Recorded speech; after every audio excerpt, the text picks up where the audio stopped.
السلام عليكم ورحمة الله وبركاته. إن الحمد لله نحمده ونستعينه ونستغفره ونعوذ بالله من شرور أنفسنا ومن سيئات أعمالنا.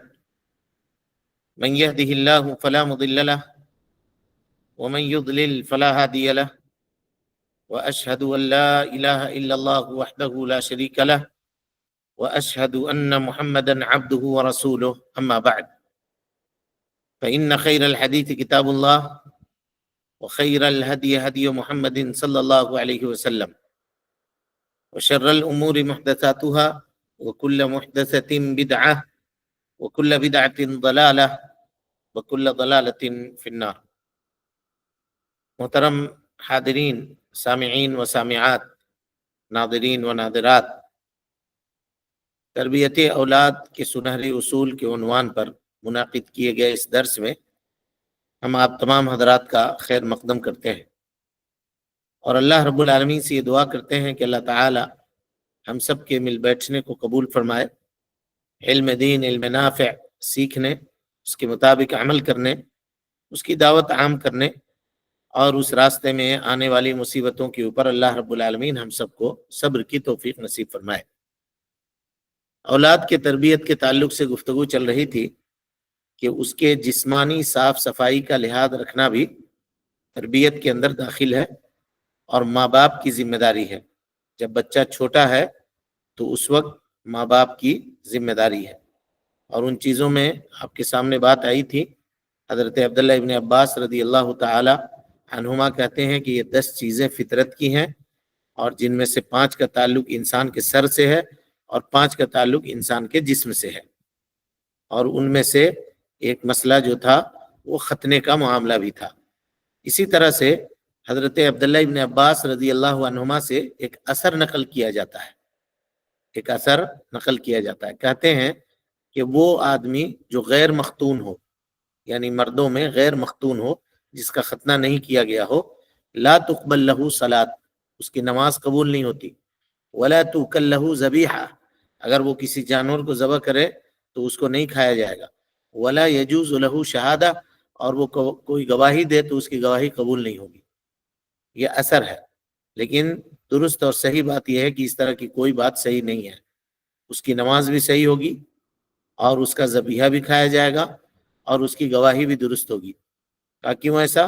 کہ اس سلسلے میں کوئی واضح اور صریح دلیل موجود نہیں ہے۔ یہ جو روایت ہے اور یہ جو اثر ہے، اس کو ابن ابی شیبہ نے نقل کیا ہے، اور ابن قیم رحمۃ اللہ علیہ نے تحفۃ المودود کے اندر نقل کیا ہے، لیکن اس کی سند جو ہے وہ صحیح نہیں ہے۔ ہم نے اس لیے آپ کے سامنے اس کو بیان کر دیا کہ کبھی اس کو سنیے گا تو آپ کو اجنبیت کا احساس نہ ہو۔ اسی طریقے سے اگر کچھ لوگ جو دائرہ اسلام میں داخل ہوتے ہیں، وہ اگر بڑے ہوتے ہیں تو ان کے لیے یہ معاملہ ہوتا ہے، تو بسا اوقات اس طرح کی چیزیں عوام بیان کر رہی ہوتی ہے کہ جب تک تم وہ نہیں کراؤ گے تو تمہاری نماز قبول نہیں ہوگی، اور تم پکے اور سچے مسلمان نہیں ہوگے۔ سنت مؤکدہ ہے، آدمی کو چاہیے کہ وہ کرا لے، لیکن اگر کسی مجبوری کی وجہ سے، بسا اوقات کبھی ہوتا ہے کہ بچے کو ٹیسٹ کیا گیا، اور بعض بچوں میں یہ ہوتا ہے کہ اس کے خون میں رکنے کی یا جمنے کی صلاحیت نہیں ہوتی، تو ایسے میں ڈاکٹر مشورہ دیتا ہے کہ نہیں کروائیے، یا پھر آگے چل کے کرائیے گا، تھوڑا بڑا ہو جانے دیجیے، سمجھ رہے ہیں؟ پھر اس وقت بھی معاملہ ذرا سا کمپلیکیٹڈ ہوتا ہے، تو ایسی صورت میں مجبوری میں اب کیا کر سکتا ہے، اس کے علاوہ کوئی راستہ نہیں ہے، لیکن کوشش کرنا چاہیے کہ آدمی اس عمل سے فارغ ہو جائے، اگر کوئی مجبوری نہ ہو تو، اور بچپنے میں اس کو کر کے آدمی فارغ ہو جائے تو وہ سب سے اچھا ہے۔ بچہ 4 سال 5 سال کا ہو جاتا ہے، اس کے بعد کرا رہے ہیں، وہ اٹھا پٹک کرتا ہے، ادھر ادھر دوڑتا بھاگتا ہے، گرتا پڑتا ہے، تو اس وقت اس کو سنبھالنا بہت مشکل ہوتا ہے۔ اور بنسبت اس کے کہ اگر بچہ چھوٹا ہے تو آرام سے اس کو جیسے سلائے ہوئے ہیں وہ سویا ہوا ہے، اور ہل ڈول بھی وہ کم کرتا ہے، اور ایکٹیویٹیز بھی اس کی کم ہوتی ہے، ہاتھ پیر وہ مارتا نہیں ہے، جس کی وجہ سے اس کے زخم بھی جلد مندمل ہو جاتے ہیں، سوکھ جاتے ہیں۔ تو اس کا خیال لوگوں کو رکھنا چاہیے۔ اسی طریقے سے طب حدیث، یعنی ابھی جو موجودہ میڈیکل سائنس ہے، اس نے بھی اس کے بہت سارے فوائد بیان کیے ہیں تاکہ اس سے انسان کی صفائی اور ستھرائی ہوتی ہے، اور اس سے جو ہے آدمی دیگر بیماریوں سے اور بیماریوں سے کیا ہوتا ہے، محفوظ ہوتا ہے۔ اسی لیے شریعت نے اس کا اس طرح سے پابندی کا حکم دیا۔ رہی بات سر کے بال اتروانے کا، تو بچوں کے لیے چاہیے یا بچوں کے والدین کو چاہیے کہ 7 دن میں عقیقہ میں سر کے بال اتاریں، اور اسی طرح سے اس کے بعد بھی اتاریں، اس کے بعد بھی گاہے بگاہے ان کے سر کے بال نکال دیا کریں، تاکہ اس سے جو دل و دماغ کے جو سر کے جو مسام ہوتے ہیں وہ کھل جاتے ہیں، ہاں، اور اس کے بالوں کے اندر مضبوطی آتی ہے، اور اس طرح کی چیزیں، یہ سب فوائد ہیں جس کو لوگوں نے بیان کیا ہے۔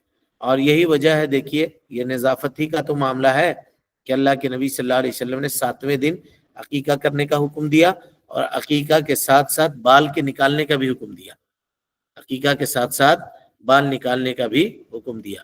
تو یہ بھی صفائی ستھرائی کے اوپر دھیان شریعت کتنا رکھتی ہے اس کے اوپر دلالت کرنے والی بات ہے۔ اسی طریقے سے والدین کو چاہیے کہ اپنے بچوں کے صحت کا خیال رکھیں، جاڑے اور گرمی کے اعتبار سے اور دوسرے معاملے سے، کیونکہ صحت کا معاملہ ایسا ہے، نبی صلی اللہ علیہ وسلم نے فرمایا نعمتان مغبون فیہما کثیر من الناس، 2 طرح کی نعمتیں ایسی ہیں جس میں بہت سارے لوگ غفلت میں پڑے ہوئے ہیں، الصحت والفراغ، صحت اور فراغ یعنی خالی وقت۔ آدمی کیا صحت کتنی قیمتی چیز ہے، اس کا اندازہ اس کو اس وقت ہوتا ہے جب وہ بیمار پڑتا ہے، اور بیمار پڑنے سے پہلے دیکھیے ان دنوں میں چھوٹے بچوں کو آئس کریم دلا رہے ہیں اور اس طرح کی ٹھنڈی چیزیں دلا رہے ہیں، اور موسم بدل رہا ہے، اگر وہ بیمار پڑ رہے ہیں یا دھوپ میں چھوڑ دیا کھیلنے کے لیے، لو لگ گئی، تو یہ ساری چیزوں سے اس کو بچانے کی ضرورت ہے، کیونکہ اسے معلوم نہیں اس کے لیے کیا اچھا ہے، اس کے لیے کیا برا ہے۔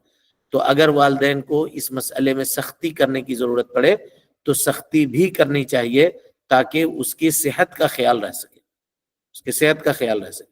اور اگر کسی کے بارے میں طبیب نے اور ڈاکٹر نے یہ بتایا کہ اس کے لیے ٹھنڈا مضر ہے، تو اس کو ٹھنڈا چیز دینے سے اجتناب کرنا چاہیے، ہے نا، ٹھنڈا چیز دینے سے اجتناب اس کو کرنا چاہیے۔ یہ ساری ذمہ داری گارجین کے اوپر ہوتی ہے کہ اس کے صحت کا وہ خیال رکھے، اس کے صحت کا خیال رکھے۔ اسی طریقے سے گھر کی صفائی بھی تربیت اولاد کے حصوں میں سے ایک بڑا حصہ ہے، گھر کو صاف ستھرا رکھا جائے۔ حضرت سعد ابن ابی وقاص رضی اللہ تعالیٰ عنہ روایت کرتے ہیں، کہتے ہیں کہ اللہ کے نبی صلی اللہ علیہ وسلم نے فرمایا نظفوا افنیتکم، اپنے گھر کے آنگن کو صاف ستھرا رکھو، ولا تشبہوا بالیہود، اور یہودیوں سے مشابہت اختیار نہ کرو۔ امام ترمذی رحمۃ اللہ علیہ نے اس حدیث کو نقل کیا ہے، اور علامہ البانی رحمۃ اللہ علیہ نے اس کو ضعیف قرار دیا ہے۔ حدیث ضعیف ہے لیکن معنی کے اعتبار سے صحیح ہے، نظافت کے اوپر دلالت کرنے والی چیز ہے۔ گھر آدمی کپڑا بہت اچھا پہن رہا ہے، خوبصورت پہن رہا ہے، لیکن جس گھر میں ہے وہ گھر غلیظ ہے، گندا ہے، صحن گندا ہے، جہاں بچہ کھیل رہا ہے وہ گندگی سے اٹا پڑا ہوا ہے، تو اب اس سے گندگی اس کو لگے گی، انفیکشن ہونے کا خطرہ ہوگا، اور دوسری چیزیں ہوں گی، اور سب سے بڑی بات تو یہ ہوگی کہ اس کی طبیعت مقدر ہوگی، وہ اسی طبیعت کا عادی ہو جائے گا۔ لیکن اگر بچپنے سے صفائی ستھرائی نظافت کی اس کو تعلیم دی گئی تو بڑے ہو کر کے بھی آگے چل کر کے بھی وہ ان چیزوں کو اپنے اندر باقی رکھنے کی کوشش کرے گا۔ یہ علماء نے بیان کیا ہے۔ لہذا لوگوں کو چاہیے کہ جہاں تربیت کا وہ خیال رکھتے ہیں وہاں ان چیزوں کا ضرور خیال رکھیں۔ حضرت ابو ہریرہ رضی اللہ تعالیٰ عنہ نے فرمایا، دیکھیے بچے کو برش بھی کروانا چاہیے، اگر برش نقصان دہ ہے تو مسواک کرنے کا اس کو حکم دیجیے اور مسواک کروائیے۔ حضرت ابو ہریرہ رضی اللہ تعالیٰ عنہ کی روایت ہے کہ لولا ان اشق علی امتی، اگر میری امت کے اوپر سخت نہ گزرتا لامرتهم بالسواک عند كل صلاۃ، تو ہم ہر نماز کے وقت ان کو مسواک کرنے کا حکم دیتے، یعنی واجبی طور پر حکم دیتے۔ لیکن اگر واجبی طور پر حکم دے دیں تو یہ میری امت کے اوپر شاق گزرے گا، مشکل گزرے گا، اسی لیے ہم نے واجبی طور پر حکم نہیں دیا، مستحب عمل ہے کہ آدمی آج بھی مسواک کرے۔ اسی طریقے سے اگر کبھی بچہ بیمار پڑ گیا تو اس کا علاج کروانا چاہیے، اور علاج کے جو صحیح طریقے ہیں، جائز طریقے ہیں، ان طریقے کو اپنانا چاہیے۔ بچہ کے خاطر مزار چلے گئے، بچے کے خاطر کہیں اور چلے گئے، تعویذ لا کر کے لٹکا دیا اس کے گردن میں اور دوسری چیزیں کر دی، تو اس سے اجتناب کرنی چاہیے۔ جو جائز علاج ہے، اگر وہ بیمار پڑ گیا تو اس کی صحت کی رعایت کرتے ہوئے، خیال رکھتے ہوئے اس کا جائز علاج کروانا چاہیے۔ اس سلسلے میں حضرت اسامہ ابن شریک رضی اللہ تعالی عنہ کی روایت ہے، کہتے ہیں قال رسول اللہ صلی اللہ علیہ وسلم، اللہ کے نبی صلی اللہ علیہ وسلم نے فرمایا تداؤ عباد اللہ، اے اللہ کے بندو اپنا علاج کرواؤ، فإن اللہ تعالی، بے شک اللہ رب العالمین، لم یدع داء، کوئی بیماری نازل نہیں کیا، الا وضع له دواء، مگر اس کے ساتھ دوا بھی اتاری، غیر داء واحد، سوائے ایک بیماری کے، الحرم، موت۔ موت ہے تو اس کا کوئی علاج نہیں ہے، لیکن اگر موت نہیں ہے تو کوئی بھی بیماری ہے تو اللہ رب العالمین نے اس کی شفا یابی اس کے ساتھ میں اتاری ہے۔ جاننے والے اس کو جان گئے اور نہ جاننے والے اس سے غافل رہے۔ یعنی یہ الگ سی بات ہے کہ بیماری کے علاج تک لوگ نہ پہنچ سکے، ورنہ اللہ رب العالمین نے ہر بیماری کا علاج نازل فرمایا ہے، ہر بیماری کا علاج۔ اور یہ جو لا علاج بیماریاں ہیں آج کل کے زمانے میں، اس کا یہ مطلب نہیں ہے کہ ان کا علاج نہیں ہے، علاج ہے، لیکن اطباء وہاں تک توفیق نہیں پا رہے ہیں۔ علاج کی جو شکلیں ہیں، لیکن اب وہی علاج کسی کو سوٹ کر جاتا ہے، وہ شفا یاب ہو جاتا ہے، اور وہی علاج کسی کو اگر سوٹ نہ کر سکے تو پھر وہ جاں بحق ہو جاتا ہے اور زندگی سے اپنی جنگ وہ ہار جاتا ہے بیماری کے ساتھ۔ لہذا کوئی بھی بیماری ہو، اپنے اوپر ہو یا بچے کے اوپر ہو، چاہیے کہ اس کا علاج کروایا جائے، یہ بھی تربیت کے اندر داخل ہے۔ اسی طریقے سے حضرت عبداللہ ابن مسعود رضی اللہ تعالیٰ عنہ سے روایت ہے، کہتے ہیں ان اللہ لم ینزل داء، اللہ رب العالمین نے کوئی بیماری نازل نہیں کی ہے مگر یہ کہ اس کے ساتھ ساتھ شفا یابی بھی نازل کی ہے۔ علمہ من علمہ، جو جان گیا وہ جان گیا، وجہلہ من جہلہ، اور جو اس سے غافل رہا، جاہل رہا، وہ جاہل رہا۔ یعنی جس کو پتہ چل گیا اس کو چل گیا، جس کو پتہ نہیں چلا وہ نہیں چلا۔ تو یہ جو شریعت کے نصوص ہیں، کتاب و سنت کے جو آپ کے سامنے پڑھے گئے، اس سے یہ چیز واضح ہوئی کہ والدین کے اوپر بچوں کے صحت کا خیال رکھنا، ان کے روحانی صحت کا، ان کے جسمانی صحت کا، دونوں خیال رکھنا یہ ضروری ہے، اور اسی طرح سے ان کے اخلاقی صحت کا بھی خیال رکھنا ضروری ہے۔ اب آئیے بچوں کی تربیت کے تعلق سے ایک عظیم باب ہے، یہ ایک عظیم باب ہے، وہ ہے رضاعت کا مسئلہ۔ رضاعت کہتے ہیں دودھ پلانا۔ آج کل کے زمانے میں خواتین نے اس عمل کو ترک کر دیا اور اس کو وہ ناپسند کرتے ہیں۔ پتہ نہیں یہ کہاں سے یہ چیزیں آئیں، ہو سکتا ہے کہ یورپ وغیرہ سے آئی ہوں یا کہیں اور سے آئی ہوں، لیکن یہ عمل درست اور صحیح نہیں ہے۔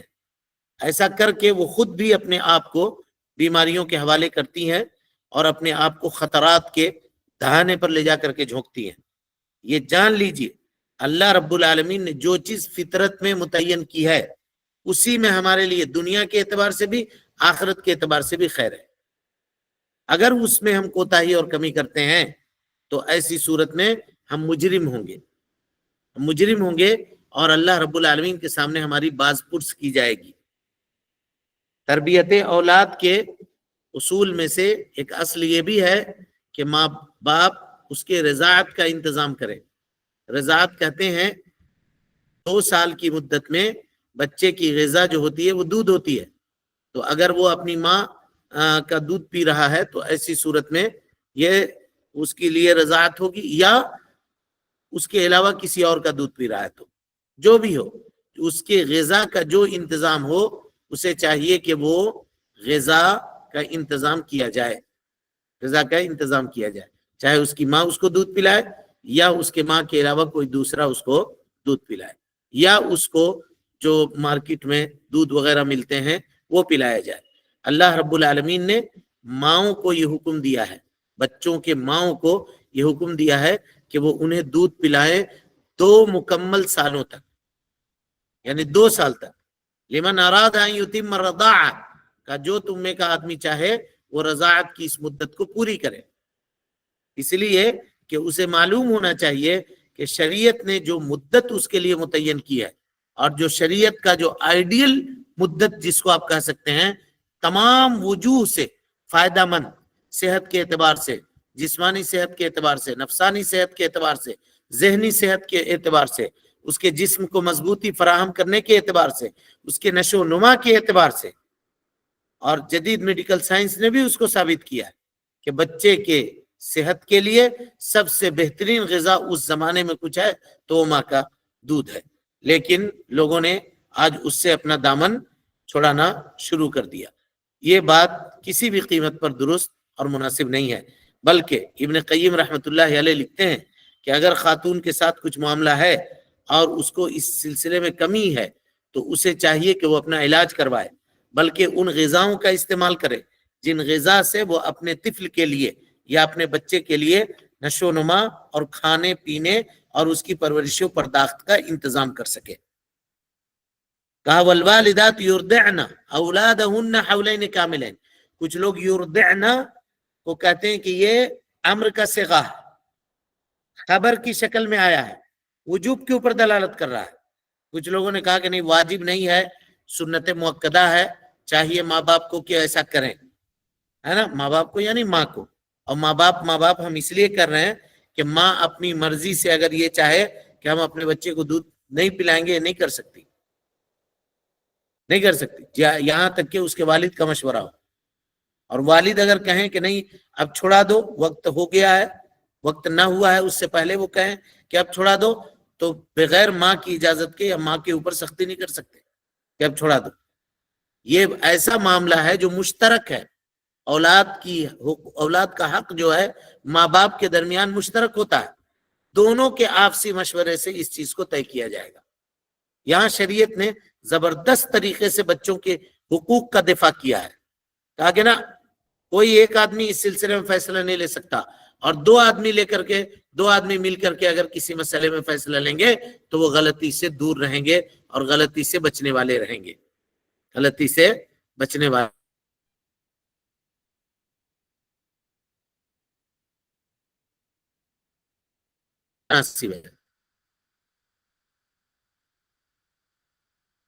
ہوتی اس کی ماں کے لیے یا کسی بھی صورت سے اس کے بچے کے لیے، تو اللہ رب العالمین کبھی اس کا حکم نہ دیتا۔ اللہ تعالیٰ یہ نہیں کہتا والوالدات یرضعن اولادہن حولین کاملین لمن اراد ان یتم الرضاعہ، کہ بچوں کے ماؤں کو چاہیے کہ وہ اپنے بچوں کو 2 سال کی مدت تک دودھ پلائیں۔ اسی طرح سے اللہ تعالیٰ فرماتا ہے وَوَصَّيْنَا الْإِنسَانَ بِوَالِدَيْهِ حُسْنًا، ہم نے انسان کو والدین کے ساتھ حسن سلوک کا حکم دیا ہے۔ کیوں؟ حملتہ امہ کرہن، اس کی ماں نے بہت تکلیفیں برداشت کر کے اس کو اٹھایا، ووضعتہ کرہا، اور بڑی تکلیف برداشت کر کے اس کو دنیا کے اندر جنم دیا ہے۔ تو اور یہ جو اس کا حمل کا مدت ہوا اور پھر اس کے دودھ پلانے کی جو مدت ہوئی، یہ پوری ملا کر کے کتنا ہوا؟ 30 شہرہ، 30 شہرہ یعنی 30 مہینے، 30 مہینے کی مدت لگتی ہے اس پورے یہ میں۔ تو اسی سے علماء نے استدلال کیا کہ 30 مہینہ اور وہاں 2 سال کہا دودھ پلانے کے لیے، تو 2 سال میں 24 مہینہ ہو گیا، اب باقی بچا کتنا؟ 6 مہینہ۔ تو یہ 6 مہینہ جو ہے یہ اقل مدت حمل ہے، اقل مدت حمل ہے، جو ہم نسب کے باب میں آپ کو پڑھا چکے ہیں، ازدواجی زندگی کے مسائل میں جہاں نسب کے ابواب پڑھا رہے تھے، وہاں ہم نے اس کو تفصیل سے آپ کے سامنے پڑھایا ہے۔ اللہ تعالیٰ فرماتا ہے وَوَصَّيْنَا الْإِنسَانَ بِوَالِدَيْهِ، ہم نے انسان کو اس کے والدین کے لیے وصیت کی ہے، کیا؟ حملتہ امہ وہنا علی وہن وفصالہ فی عامین، اس کی ماں نے اس کو تکلیف در تکلیف برداشت کر کے اٹھایا اور 2 سال میں اس کا دودھ چھڑایا۔ انشکر لی، تو میرا شکریہ ادا کرو، اللہ کہہ رہا ہے، وَلِوَالِدَيْكَ، اور اپنے والدین کا شکریہ ادا کرو، اِلَيَّ الْمَصِيرُ، کہ تم کو ہم ہی کے جانب، میرے جانب لوٹ کر کے آنا ہے۔ علامہ ابن کثیر رحمۃ اللہ علیہ اس آیت کی تفسیر میں کہتے ہیں وَالْوَالِدَاتُ يُرْضِعْنَ أَوْلَادَهُنَّ حَوْلَيْنِ كَامِلَيْنِ، یہ اللہ رب العالمین کی جانب سے ماؤں کو یہ رہنمائی کی گئی ہے کہ وہ اپنے اولاد کو رضاعت کے کمال تک دودھ پلاتے رہیں، یعنی مکمل 2 سال پلائیں، مکمل 2 سال۔ اور اس سے یہ بھی پتا چلا، کیونکہ اگر حولین کہہ دیتے تو معاملہ مکمل تھا، کاملین کہا تاکید کے لیے، یعنی مکمل 2 سال، پورا 2 سال یہ بنتا ہے۔ اچھا، یہی وہ مدت ہے 2 سال کی مدت جب رضاعت کا اعتبار ہوگا، یعنی بچہ اپنی والدہ کے علاوہ اگر کسی اور کا دودھ پیتا ہے اس مدت میں، تو اس کے لیے رضاعت کا اعتبار کب ہوگا؟ جب اس 2 سال کی مدت میں ہو۔ 2 سال کے بعد کا اگر معاملہ ہے تو پھر رضاعت کا اعتبار نہیں ہوگا، رضاعت کا اعتبار نہیں ہوگا۔ یہی اکثر ائمہ کا، جمہور اہل علم کا یہی قول ہے، جمہور اہل علم کا یہی قول ہے۔ اسی طریقے سے ہے نا بہت سارے لوگوں نے استدلال کیا ہے، جیسا کہ ہم نے بتلایا سورہ احقاف کی آیت سے اور سورہ لقمان کی آیت سے، کہ دودھ پلانے کی اکثر مدت جو ہے وہ 2 سال کی مدت ہے۔ 2 سال والدہ کو چاہیے کہ وہ اپنے بچے کی دودھ پلائے، بچے یا بچی کو دودھ پلائے۔ حافظ ابن کثیر رحمۃ اللہ علیہ نے ایک قصے کا تذکرہ کیا ہے، وہ قصہ دیکھیے۔ کہتے ہیں کہ رجل تجوز امرأة من جہینہ، ایک شخص نے ایک جوہنی خاتون سے یا جوہنیہ خاتون سے اس نے نکاح کیا، قبیلہ جوہینہ کے خاتون سے ایک آدمی نے نکاح کیا۔ فولدت له تمام 6 اشہر، تو اس نے 6 مہینے مکمل ہوتے ہی ولادت ہو گئی اس کے یہاں۔ ایک آدمی نے نکاح کیا، 6 مہینہ ابھی مکمل ہوا تھا کہ ولادت ہو گئی۔ فانطلق زوجها الى عثمان، اس کے جو شوہر تھے وہ حضرت عثمان رضی اللہ تعالیٰ عنہ کے پاس پہنچ گئے۔ فذکر ذلک لہ، اور یہ واقعہ بیان کیا۔ فبعث الیہا، حضرت عثمان نے ان کے جانب لوگوں کو بھیجا۔ فلما اوتی بہا عثمان امر بہا فرجمت، لایا گیا اور آپ نے اس کو رجم کرنے کا حکم دیا، اس کو رجم کر دیا گیا۔ فبلغ ذلك علیا، حضرت علی رضی اللہ تعالیٰ عنہ کو اس بات کی اطلاع لگی، خبر لگی۔ فقال علی لعثمان، تو حضرت علی رضی اللہ تعالیٰ عنہ نے حضرت عثمان رضی اللہ تعالیٰ عنہ سے کہا، اما تقرأ القرآن، کیا آپ نے قرآن نہیں پڑھا ہے؟ قال بلا، کہا ہاں کیوں نہیں؟ قال اما سمعت قول اللہ تبارک وتعالی وحملہ وفصالہ 30 شہرا، کیا تم نے اللہ رب العالمین کی اس قول کو نہیں پڑھا ہے کہ اس کا دودھ پلانا اور اس کی حمل کی مدت یہ پورا ملا کر کے 30 مہینہ ہے؟ تو حضرت عثمان نے کہا واللہ ما فتنت بہذا، واللہ ما فتنت بہذا، میں اس پہ غور نہیں کیا۔ کہا علیہ بالمرأہ، کہ جاؤ خاتون کو لے کر کے آؤ۔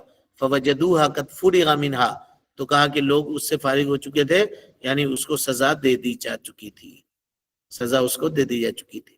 اب اس کی سند کیسی ہے ہم اس کے اوپر کلام نہیں کر سکے، اس کو لکھا تو صحیح لیکن اس کی سند کے اوپر ہم تحقیق نہیں کر سکے، اسی لیے اس واقعے کو ایسے ہی رہنے دیجیے گا۔ انشاءاللہ ہم اس کی سند کی مکمل وضاحت کل کے درس میں کریں گے آپ کے سامنے انشاءاللہ۔ اسی طرح سے ابن ابی حاتم کہتے ہیں حضرت عبداللہ ابن عباس رضی اللہ عنہما نے بیان فرمایا، دیکھیے یہ ایک سوال آیا تھا، سوال کا حل ہے یہاں۔ کہا اذا وضعت المرأة ل9 اشہر، اگر کوئی خاتون 9 مہینے میں بچے کو جنم دیتی ہے، اس کے یہاں 9 مہینے میں بچے کی ولادت ہوتی ہے، تو ایسے خاتون کے لیے کافی ہے کہ وہ 21 مہینہ تک اپنے بچے کو دودھ پلائے، یعنی 3 مہینے کی مدت اس کی کم ہو جائے گی۔ سال بھر میں 2 سال میں 24 مہینہ، تو کہا کہ چونکہ ولادت اس کی جو ہے وہ 9 مہینے کے اندر ہوئی ہے، تو 6 سے 3 مہینہ مائنس کر دیا جائے گا۔ 9 میں سے 6 مہینہ مائنس کیجئے، ہے نا، 9 میں سے 6 مہینہ مائنس کیجئے، 3 بچے گا، 3 بچے گا، تو کہا کہ 3 مہینہ وہ جو ہے 2 سال میں مائنس کر دیا جائے گا۔ اسی طرح سے کہتے ہیں وَإِذَا وَضَعَتْ، اور اگر کسی خاتون نے اپنے بچے کی ولادت کی ہے یا بچے کو جنم دیا لِسَبْعَةِ أَشْهُرٍ، 7 سال میں، تو ایسی صورت میں وہ تقریباً 23 مہینے تک دودھ پلائے گی، 23 مہینہ، 23 مہینہ بولے تو 2 سال میں 1 مہینہ کم. وَإِذَا وَضَعَتْ لِسِتَّةِ أَشْهُرٍ، اور اگر کسی نے 6 مہینے میں کسی کی یہاں ولادت ہوئی ہے تو وہ اپنے بچے کو حولین کاملین 2 مکمل سالوں تک دودھ پلائے گی.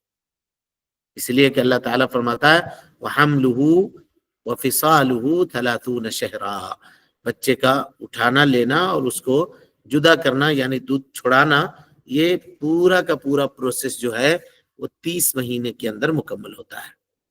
30 مہینے کے اندر مکمل ہوتا ہے.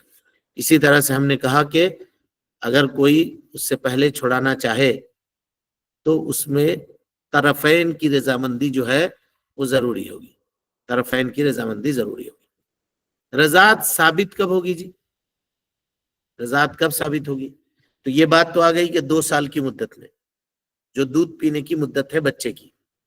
اگر بڑا ہو گیا، اب غذا کھا رہا ہے، تو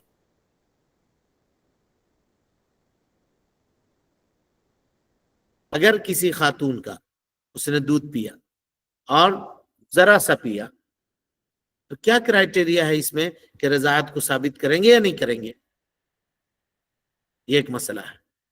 تو کہتے ہیں کہ اگر کوئی بھی چھوٹا بچہ اپنی شیرخواری کی مدت میں 5 مرتبہ کسی خاتون کا دودھ اگر پیتا ہے تو رضاعت اس سے ثابت ہو جائے گی. 5 مرتبہ. اور اس کے پینے کی کیفیت کیا ہوگی؟ بچہ کچھ دیر پیتا ہے، منہ ہٹاتا ہے، یہ 1، پھر پیا، پھر منہ ہٹایا، یہ 2، پھر پیا، پھر 3. اس طرح سے ایک مجلس میں اگر 5 مرتبہ پیا چھوڑا تو یہ 5 چسکی اس کو کہتے ہیں، مسا کہتے ہیں. تو یہ کیا ہو جائے گا؟ رضاعت اس سے ثابت ہو جائے گی. رضاعت اس سے ثابت ہوگی. بصورت دیگر اگر 1 گھونٹ پیا ہو، 2 گھونٹ پیا ہو تو ایسی صورت میں رضاعت اس سے ثابت نہیں ہوگی. حضرت عبداللہ ابن عباس رضی اللہ عنہما کی روایت ہے، کہتے ہیں یحرم من الرضاع ما یحرم من النسب، جان لو کہ رضاعت سے وہی چیزیں حرام ہوتی ہیں جو چیزیں نسب سے ہوتی ہیں، یعنی یہ نسب کا معاملہ ہوتا ہے. اسی طرح سے ام المؤمنین حضرت عائشہ صدیقہ رضی اللہ عنہ کہتی ہیں قال رسول اللہ صلی اللہ علیہ وسلم یحرم من الرضاعت ما یحرم من الولادت، جو چیزیں ولادت سے حرام ہوتی ہیں وہ چیزیں رضاعت سے بھی حرام ہوتی ہیں. اسی طرح سے ام المؤمنین حضرت عائشہ صدیقہ رضی اللہ عنہ کہتی ہیں لا تحرم المسۃ ولا المستان، اگر کوئی بچہ 1 مرتبہ پیا یا 2 مرتبہ دودھ پیا تو اس سے حرمت ثابت نہیں ہوتی، اس سے حرمت ثابت نہیں ہوتی. ولا يحرم الا من رضع 5 رضعات، حرمت اس وقت تک ثابت نہیں ہوگی مگر یہ کہ کوئی آدمی یہ کہہ دے کہ ہم نے 5 مرتبہ اس کو دودھ پلایا ہے، اس وقت تک ثابت نہیں ہوگی. 5 مرتبہ اس کی کیفیت کیا ہے ہم نے آپ کو بتلا دیا.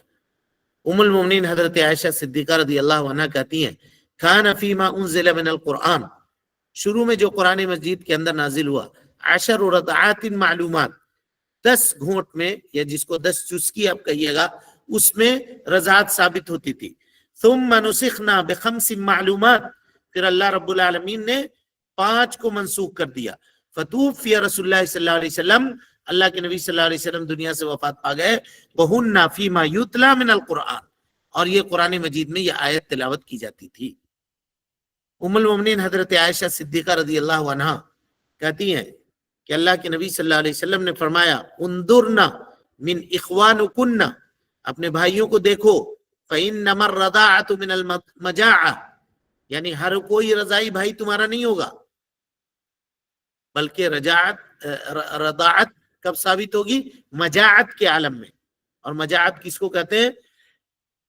دودھ پینے کی مدت میں، دودھ پینے کی جو مدت ہے اس وقت رضاعت ثابت ہوگی. حضرت ام سلمہ رضی اللہ عنہ روایت کرتے ہوئے کہتی ہیں کہ اللہ کے نبی صلی اللہ علیہ وسلم نے فرمایا لا يحرم من الرضاعة الا ما فتك الامعاء، رضاعت میں سے وہی چیزیں حرام کرتی ہیں جو آنتوں کو کھول دے، آنتوں کو کھول دے. فی الثدی، یعنی دودھ پینے کی وجہ سے. وکان قبل الفطام، اور یہ معاملہ کب ہو؟ دودھ چھڑانے کی جو مدت ہے اس سے پہلے پہلے ہو، اس سے پہلے پہلے ہو.